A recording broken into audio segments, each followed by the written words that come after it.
you because I need my authority reinstated. This was a vampire attack. You know, one of my favorite movies that you've ever done is Creation. I thought it was an absolute brilliant masterpiece. But the reason I want to bring that up is because I read you gained 50 pounds for that role.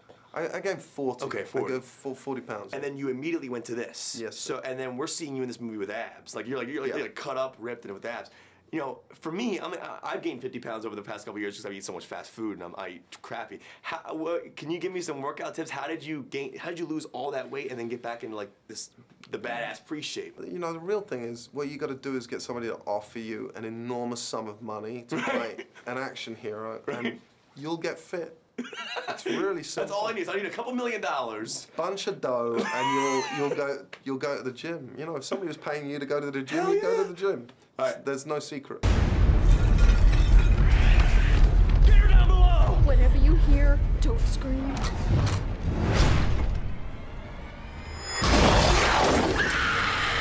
Yeah, I gotta say this. The scream was fantastic. And I want to ask you, like, you know, for me, I couldn't fake scream if I wanted to. Like, what were you thinking about? Because that one shot of you when you're down in that basement, you freak out and scream. Right. I mean, first of all, how many takes did that take? And second of all, like, what were you thinking about that made you actually scream? I mean, it was, I think, my first day of filming. At the very end of the shoot that day, I wasn't staring at anything other than wood planks. Right. Like I was literally in a cistern kind of thing, and there was nothing to stare at. So that was all my imagination. I listened to music beforehand, got like really heavy tense. metal?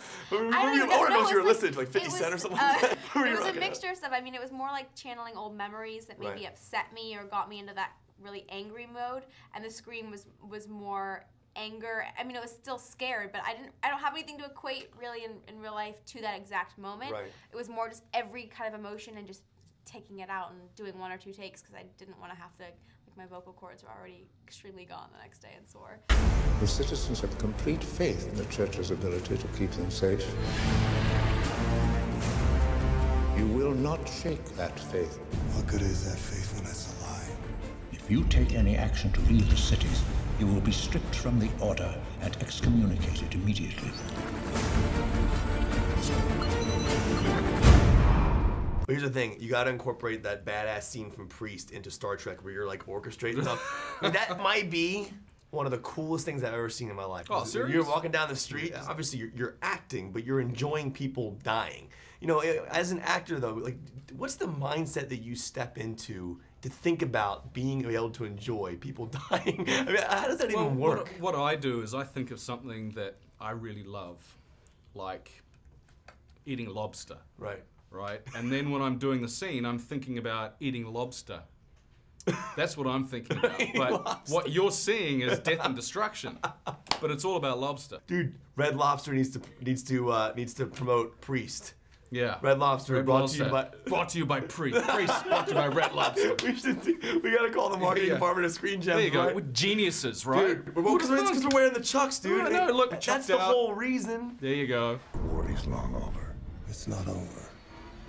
Not for me.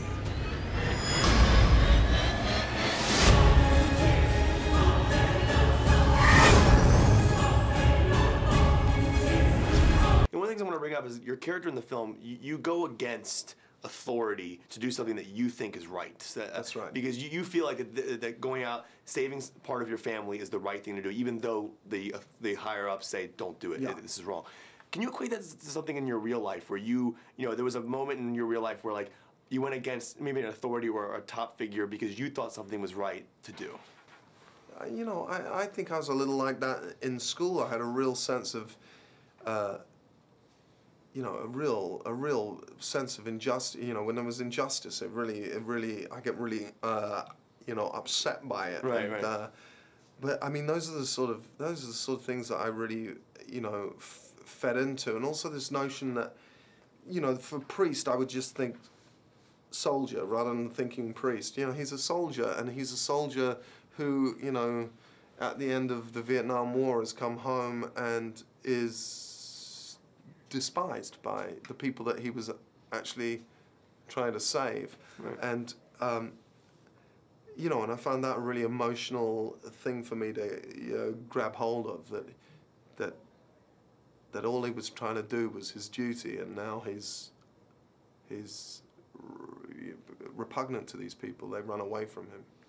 and by the way, he's rendered useless for the normal world by the things that he's done and the things that he's seen, and he's really spoiling for a fight, and the opportunity comes. Is this the world I fought for? No, but it's the only world we have left.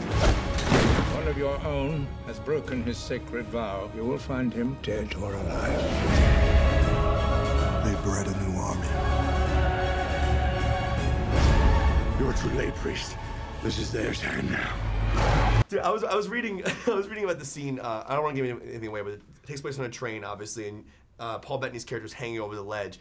And I was actually reading that when you were stamping on his feet, you actually crushed his finger. I did. Were you thinking about lobster then too? I mean, like, I was thinking about big lobster at that point. Yeah, that was then? kind of that was a fun day at the office. It's not every day you get to crush Paul Bettany's fingers. Right. He was a real mensch about it though. He took it like a man. He jumped off that train and screamed and howled and ran around the set and kicked trash cans, and I felt bad for him. I really did. It passed pretty quickly. Right. What can you do? It was an accident. Now, when that happens, though, I mean, because obviously you're in character at that moment, so Yeah. you're kind of like in the evil mindset with the awesome hat on and everything like that. Do you like immediately jump off and like apologize, or do you like stay up there? No, you laugh. You have to laugh. If you're in character and you accidentally hurt someone, you just crack up laughing. And no, I'm kidding. It was terrible. It was seriously a horrible moment. It's and the worst thing about it was that I was still tethered to the train, so I couldn't actually go down and apologize to him because I'm like tied up to the train and he's in serious pain. We had to. I think we shut down production for about half an hour while he got feeling back in his hand. That's why he pays the big bucks. Big bucks. We didn't think that one out too well.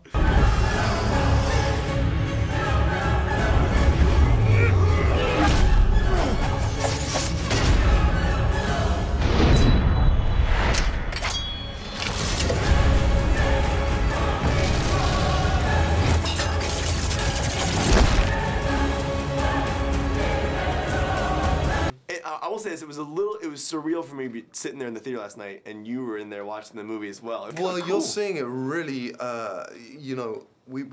It's hot off the press with the 3D, so that was the first time that I was able to get to see it. Was last night. You were clapping and like cheering. I was totally blown away by. I mean, that for instance, that bit that Maggie does with the rope dart. Yes. And then the guy goes. Yeah. It's just one of those crowd pleasing. Is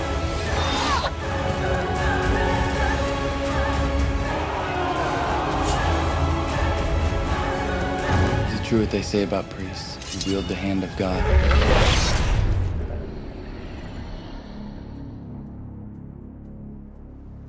You have no idea what's coming, priest.